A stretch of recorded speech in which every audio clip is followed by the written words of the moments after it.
What is going on, y'all? KMBest here, back with Lamby series. For this episode of 8 Cubes, we are going to be talking about Elixir to start out with, the newest card being added to Marvel Snap, a 2/3 with an on-reveal that revives something that died the previous turn, but it has to be one of your cards. And I gotta tell you, Lamby, this is a card that I cannot figure out how to make top tier. I can see how I could make a bunch of 45% win rate decks with it, but I can't figure out how to make it busted. Have you gotten anywhere with it?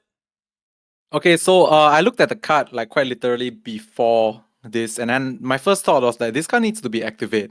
Like the fact that it's on review is so restrictive, right? Because yes, you would want to revive cards that like you respawn the card and then the card does something again. But the thing is, it's very hard to time it perfectly because you still need to play cards on curve. You need to do other things, right? So like if this was an activate a bit like Fenris Wolf, it would be infinitely better because you could just plop it on the board and just like wait for the perfect timing. But the thing is, because this is on review, the perfect timing means that you cannot just like play it and wait. You have to hold it, and holding cards means sometimes not spending all your mana, which is very, very difficult to do. I feel like if this was activated, it could definitely find a spot in Destroy Bros deck, that kind of thing. But like because it's on review, right? The deck is like Destroy already has to play cards in a specific order and like do things to set up for the big plays. This card just doesn't seem to benefit that deck at all. So I also agree with you. I don't really know what I can do with this to make it top tier. Like you said, you probably can play it in many decks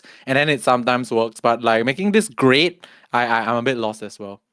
Yeah, it's the kind of card that like Jet will play, and Yeah. it will be good for exactly one person, and he will be that Mm-hmm. person, and nothing else will even be even close to playable. What I feel like really makes this card awkward for me is the play pattern, because it has to be played the turn after the thing dies. And so you need to be a deck that can reasonably kill stuff off on 4 if you want to get value out of the card. Like, let's say you're doing like a Hood Misery type of thing. That would be an example of like the kind of thing you can bring back, but like, would you really want to be doing that? How much of bringing back the hood is a worthwhile thing when you could misery it and get rid of the hood and get the demon anyway, right? Wouldn't you rather be, if you're running a 2/3 to go with that strategy, be playing Firehair, who is on the board, and you can do this stuff on turn 5 with Firehair, and it won't be the end of the world. And so I think ultimately what I see when I see this card is a card that just doesn't really necessarily have a home in a world where we are as high powered in the metagame as we are. If this was a few years ago, I think maybe we could have done something, but as is, I'm not really sure this card gets anywhere. I feel like this card is just like if this was last year before activate, people would cope with this card and like have no choice. But the thing is now you have choice, now you have a choice to not play such situational things. I think this is just a good time to say that like activate just allows the whole activate mechanic, right? Just allows people to have more free play and more like flexibility in like the things that they want to do. Because on review has always been like, oh, when I play it, it has to happen, And this card, like when you play it, you really have to have popped something significant the previous turn. Let's talk a little bit about Prodigy in review, who simultaneously overperformed and underperformed my expectations. I don't really know how many cards end up in that spot, but Prodigy overperformed my expectations in that I kind of do feel like the best Surfer deck does play him right now. Like, I think doubling up on Galacta in your deck that plays Captain Carter and Brood is an unbelievably powerful thing to do, because it effectively takes that doubled up Galacta buff and then like triples it, which is a really, really strong thing to have. You get to like get extra force multipliers on that. The Negasonic tech with Prodigy allowing you to get a second Negasonic proc after her first one has already gone off. That's like your pseudo Juggernaut. He's done a lot of work, and I've been really impressed with him there. But I sort of expected him to also be good in Elsa Bloodstone, Galacta strategies that aren't this, and he hasn't really been that. So where does he land for you? Okay, so firstly, I want to address that whole Elsa thing because I also did think that the Elsa Prodigy thing would make a lot of sense, right? But I feel like the thing about that is like, okay, so the thing about Prodigy is why when it lands well, it's amazing because like, if you set it up, it's actually a lot of points. Like that Surfer deck with the Prodigy thing, I think it's actually more points than ongoing Thanos, by the way. Like it can be more points than ongoing Thanos. But the thing is, you have to set it up. So like this card lands well when you set it up, and then when you don't set it up, it's just horrible. But the problem is with the whole Elsa thing, I think like the setup takes too much effort, right? Like you really need to have everything perfectly in that one location and buff the right things. Whereas for Surfer, you really just play 3 cost cards, and then like it's easier. It's easier to set up Prodigy in a Surfer deck. But so basically this card is, if like the TLDR for me is like you set it up well, you have a crap ton of points. But when you don't, it's horrible. So like you said, it lands well when it's meant to. If it doesn't, yeah, so okay, at the end of the day, my point is that I think this card is still quite mid, simply because it has to be set up well, and things don't always go your way in Marvel Snap. You know, there's locations, there's your opponents like just drawing better and stuff like that, and you could just not draw well. So yeah, I think Prodigy to me overall is a mid decision, a mid card that could be really powerful. I do think that it's a unique type of mid where, like, unlike so many other sort of like absorbing man style cards that never really see it, but always people cope with them by saying, oh, it'll be better in the future, then you have with Prodigy a card that is good now. It has a home and can get better in the future. It's just one of those things where it's kind of hard to figure out the exact method by which it gets better. I think it's probably worth talking about Surge, who is at this point very clearly a powerful card that is in a ton of decks. I think it's worth making the Surge and Sam Wilson comparison, where I strongly suspect that Sam Wilson is still better than Surge, but Surge is such a free include in so many decks that she ends up having a bit of a higher play rate. Where are you at on Sam Wilson versus Surge? Is this the new best 2-drop in the game? If not the best 2-drop, is it the most generally applicable? So my take on Search is very interesting. I play Search in every deck, basically. I have played Search in every deck thus far and never been upset. So I also probably play Sam in almost every deck and never been upset. So to me, the two is quite interesting. Sam is like, if you draw Sam strictly on turn 2, I think it's just better, you know, like it's more like overall stats. But for Search, right, obviously Search gets hit by the whole Mobius thing a bit as well. But Search, I feel like Search's high roll potential is just so high. Like I feel like if I need to go for broke, like if I need to go for a very big like scammy turn or whatever, I would definitely go with the Surge over the Sam. Like Sam is only good when you curve with it, and then you just get to move the shield quite a bit and then get like some stats on the Sam. But Surge, I feel like if you need to go for like a bigger turn, Surge gives you that potential. Like I'm gonna talk specifically a bit about Thanos, right? Like Surge allows you to do 0 cost stones very often in Thanos, and I think that's something that's super relevant. So yeah, I mean, at the end of the day, Surge is the only one that's vulnerable to Mobius. So I think because Mobius is relevant in the current meta, Sam is still slightly better overall. But honestly, like outside of the Mobius scenario, I play Surge in every deck and I've never been disappointed. I actually feel like I'm more playing Surge on 2 than Sam on 2, in large part because Surge's discounts will allow me to play Sam a bit later. And like, yes, I'm giving up some points for that, but in exchange, if I'm not like, one of the things Surge does do is she can't be run in literally every deck, because if you're running tech, you feel stupid for playing her early a lot of the time. Yeah. But like, it is the kind of thing where, like, in Surfer, if I have both of them, I'm playing Surge on 2 so I can discount a 3 and then play that discounted 3 and Sam on 4. And it's like, okay, I gave up 2 points to do that, but I'm getting those points back on Surge and then some in addition to the energy discount. I wouldn't be surprised if, like, you looked at the 2 cards and you looked at their stats and Sam had a higher win rate and Surge had a lower win rate. But how much of that is just that, like, Sam has so many built-in synergies that its win rate just naturally gets higher because even when you're not using Sam, you're getting something out of him? I don't know. Yeah. I'd be really interested to know what their played win rates are in comparison.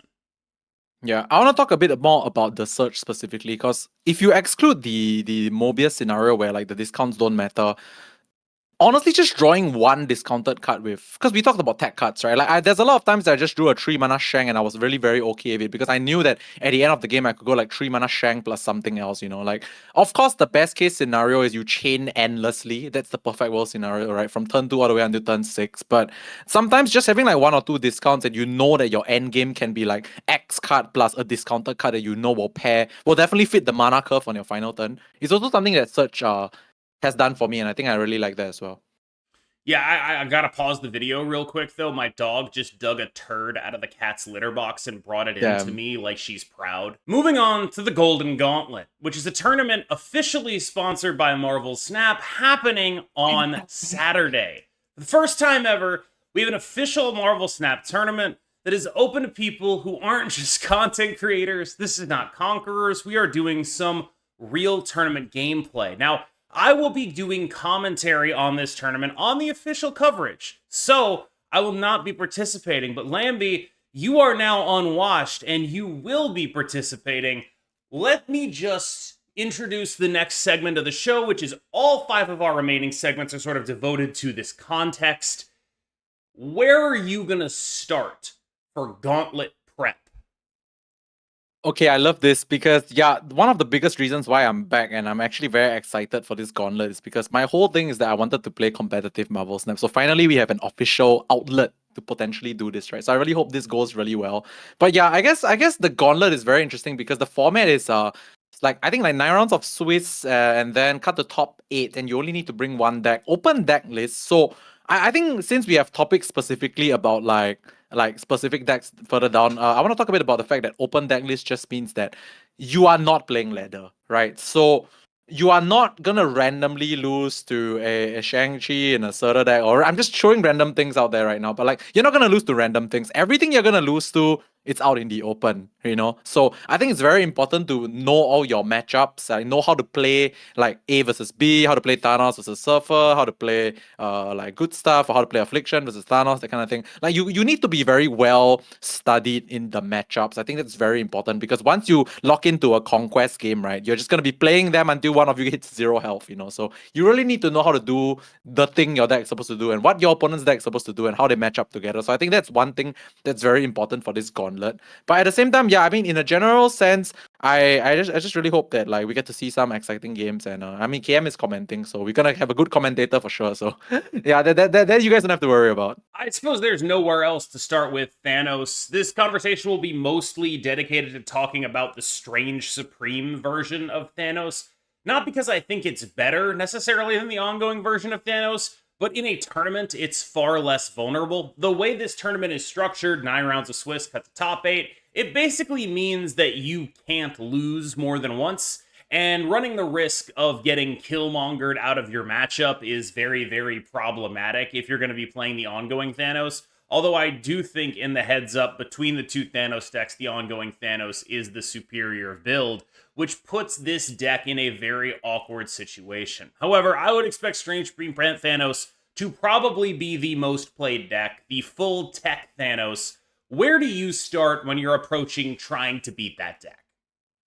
Okay, I'm just gonna say this one time first, and then if you guys don't catch this part, it's fine. Then I'll never say it ever again. But play Legion in your ongoing Thanos. Thank me later. But anyway, so now we talk about the matchup specifically, right? So the thing about the Strange Supreme Thanos is you are playing Conquest, so you'll get to see like what, like 10 plus 20 locations in one game. Strange Supreme just helps you unclog your board and like randomly win in unwinnable locations sometimes, which is what the ongoing Thanos currently doesn't have. But I do agree with KM very strongly that the ongoing Thanos just has like way more points. Like it's just straight up ongoing Thanos has way more points, you know. So like, and it also runs Cosmo and Mobius that gets buffed by Spectrum. So that's what it has going for it, which is like, and also it's a lot easier to play. You don't need to think too much. Just play cards, play points, play tag, buff, GG. Like it's the easier deck also. So that is something to consider simply because if you're gonna be playing 9 rounds of Swiss or for whatever reason, like playing the easier deck that's still powerful is definitely nothing to be ashamed of, and it's really just good.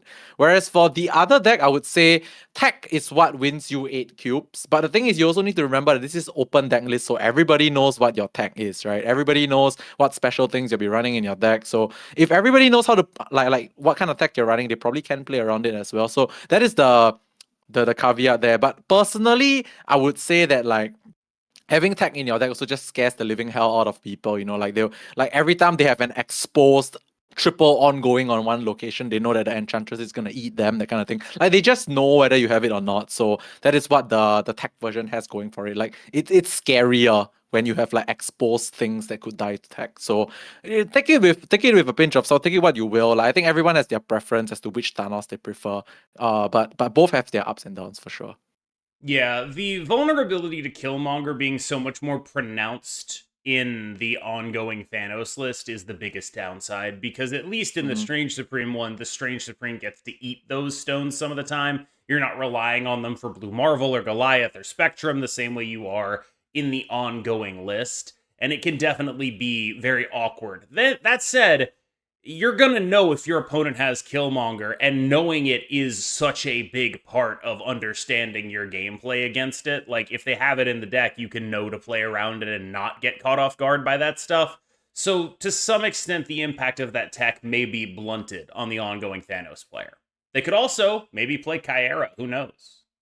Yeah, I want to add one more thing about the ongoing Thanos also. It's like, yes, it's very face up, right? Like, it's very face up when they are gonna just play a Spectrum and win, or if they just need to go tall, they play the 6-12 Thanos and win. So, like, you kind of just know when you cannot beat that deck. And then in Conquest, there's also retreats. Like, you can retreat for one pre-high stake, stuff like that. So, maybe, I mean, this is just in theory, but in theory, if your opponent's ongoing Thanos just draws really well pre high stakes, you don't really care. Then you hope they don't draw so well post high stakes, and then you eat them in cubes. Like, it's just that kind of thing that you never think about on ladder, but in Conquest, you kind of have to. The other sort of agreed upon tier 1 deck is Silver Surfer, and I think most of the metagame has by now adopted the Killmonger, Negasonic, Fenris Wolf, Gladiator thing, the Heart of the Cards package, which originally was introduced in large part to deal with a bunch of Scream Batroc decks, but does a pretty good job at dealing with a lot of stuff in this metagame right now, not least of which is, of course, Thanos. This is a deck that has massive point potential, but has given up on some interactive tools in order to achieve that massive point potential. We have Killmonger and Negasonic, those are interactive tools, but cards like Red Guardian and Juggernaut have often fallen by the wayside in order to get things like the Prodigy double up onto our Captain Carter or Brood into the deck so that we have an advantage in those mirrors. If you have two Galactas, you're going to be a lot bigger than your opponent who has one Galacta, because both of you are multiplying Galacta buffs across multiple cards.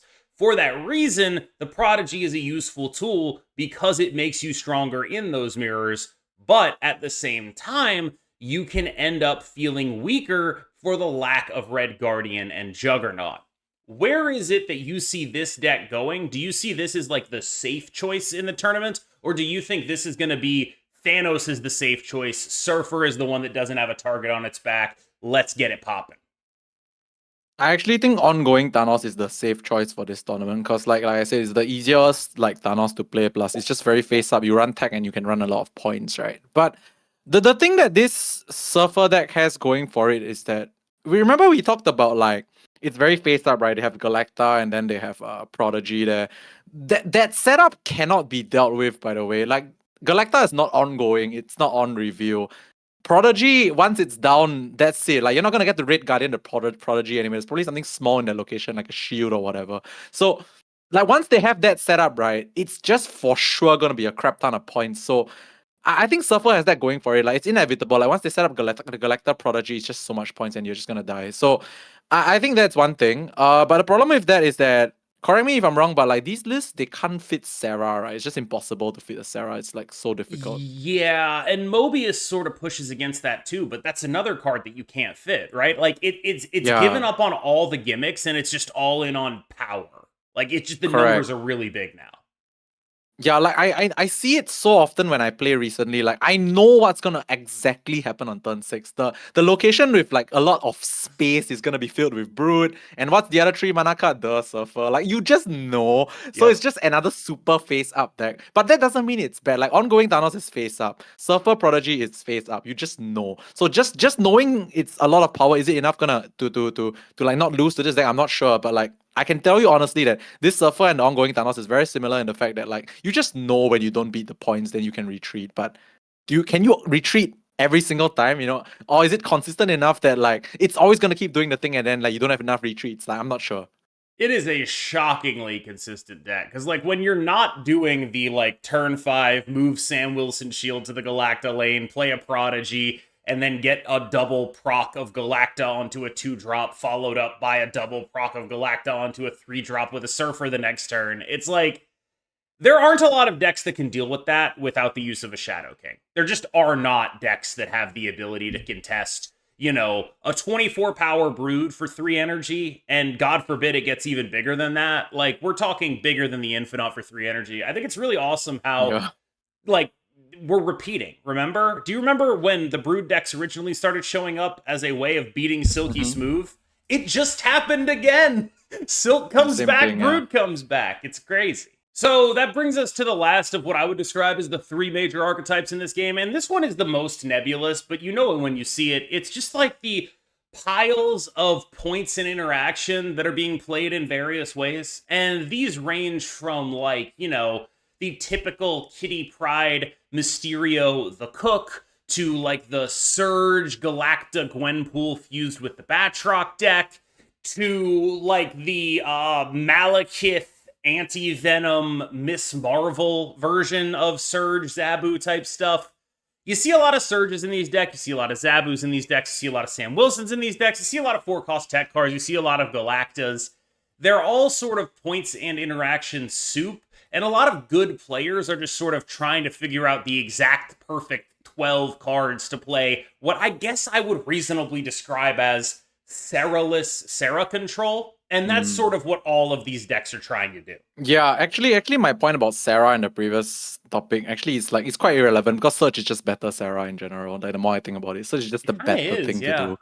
Yeah, but like so all these point engines, the funny thing is, like, if you look at it from like previous Silky Smooth versus previous Surfer, right? Like, if you get this Surfer setup, like, none of these decks ever beat the points of the Surfer deck. Like, they just never, And at the same time, so I don't know if these good stuff decks will actually be worth considering trying to crack, because the Surfer just does the Surfer thing and then you die. I mean, you might have to fit like a Cosmo on your final turn, which is very ill because it's like just 3 mana 3/3 in your points deck, just to not lose to their explosive final turn. But yeah, I mean, and I think another thing I want to talk about is also like the Affliction deck. Like, the Affliction deck in general is, I think, pretty good into like ongoing Thanos, right? Like the whole Diamond back thing, and then you play just good force, right? Anti Venom, you play Malekith. No one is actually playing Luke Cage in ongoing Thanos, but you kind of can, it just works as well. So maybe if people start to want to play Luke Cage in their ongoing Thanos, then that whole Affliction strategy just gets thrown out the window. But we wouldn't know. So yeah, there's a lot of like viable like point engine decks that rely on Zabu, Surge, blah blah blah. But to me, it's just like they all just lose to Surfer's like setup. So yeah, we'll see. Yeah, I love playing Afflict, but it would be really hard, I think, to take it to a tournament like this, because as soon as you see a single Luke Cage in your opponent's deck list, you lose. Like, you just cannot beat that card. It cannot happen. Yeah, unless it's a mirror. I mean, like, it's like yeah, it's like now. Okay, so like it's like 9 rounds of Swiss, cut the top 8. You cannot go less than 8-1. Honestly, like, Yes. it's kind of like you have to be 8-1 or 7-2. I don't know how tiebreakers work, but like 8-1 is your goal. We've done the Okay. math. 20% of the time, 1-7-2 will make it in. The rest of the time, it's all 8-1s or better.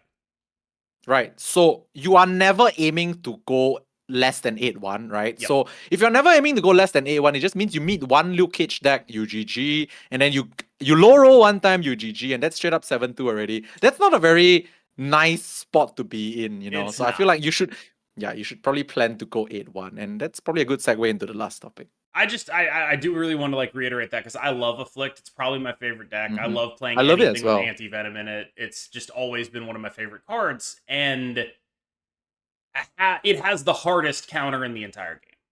Like, yeah, you would rather be ongoing Thanos seeing a Killmonger any day of the week. Any day 100%. Of the week. So this brings us to deck choice. I mean, I think my advice to anyone who is going to play this tournament would be figure out some sort of Thanos to take, because Thanos is, no matter how good you think it is in ladder, it's always better in battle mode because of the free location control you get. Location control also always better in battle mode. Like, just having stuff like that is always gonna be more valuable. You could probably talk me really easily into just playing like Kyera ongoing Thanos and just like, yep, that's what I'm doing. But I've also seen some like, I've been playing Shadow King and ongoing Thanos because I'm on an endless quest to reverse the Surfer matchup, right? And Shadow King's an amazing thing to do there. But I've seen people going even further, playing Sandman and Shadow King and ongoing Thanos, again aimed at the Surfer matchup, right? Like, you have all of this stuff that you can do. There's a lot more flexibility in ongoing Thanos than it's given credit for, and in Thanos generally than it's given credit for. And I think that in a battle mode situation, my advice would be play the deck that has the free location control. It's just going to be a good thing to do. Yeah, we'll start with that one first, which is location control. But the thing that I always talk about is that in ladder and mainly in conquest, your locations are your 13th card. Basically, I like to say that it's because, like, if you know how to utilize locations well, you know how to play to your outs with certain locations, you will win a lot of cubes just because you know how to abuse the locations better than your opponent. And of course, with Thanos, you have built-in Redstone, Reality Stone, right? Like, it's just in your deck by default if you play Thanos. So, like, instead of playing a Nico Minoru 1 out of 6, you just have built-in Redstone, which is insane. So, of course, that's why I like Legion as well in Conquest, but Legion's a 5 mana thing, so it's a bit more expensive. But yeah, I think in general, since we were talking about going 8-1, so when we talk about deck choice, I would say not just specifically about like what deck you bring. I also want to talk about the fact that if your intention is to win, right, means you want to go minimum 8-1, you want to bring a deck that doesn't auto lose to popular things. So we talked about Affliction. You don't want to bring a deck that only wins super hard 20% of the time. Like I guess Mr. Negative wins super hard when it works, but like when it doesn't, you lose most of the time. So like you want to bring consistent decks, right? Like because you only can lose realistically, you only can lose once during Swiss. So you want to bring decks that in general do their good thing every single time. Like most of the time. And I think that's like super important. Whatever that deck is for your personal choice, I don't know. But like just bring a deck that like can do its good thing most of the time. It's Thanos. It's just Thanos, right? Or something. I would be very appreciative if you guys would tell me what's more consistent than Thanos, because I'm willing to listen and explore. Yeah, like there's I'm willing. I'm really willing. There's a reason we started with Thanos and Surfer, which are just like the dominant tech deck, the dominant points deck. That's where you start. If you've got something that beats both of those and also doesn't instantly lose to a Luke Cage, then you're probably in a great position. And I really hope, and I'm really rooting for you, and I'll be rooting for you on the day. All right, y'all. Thank you so much. And thank you, as always, to my co-host, Lamby Series, who is back, who is not washed, who is streaming Marvel Snap again.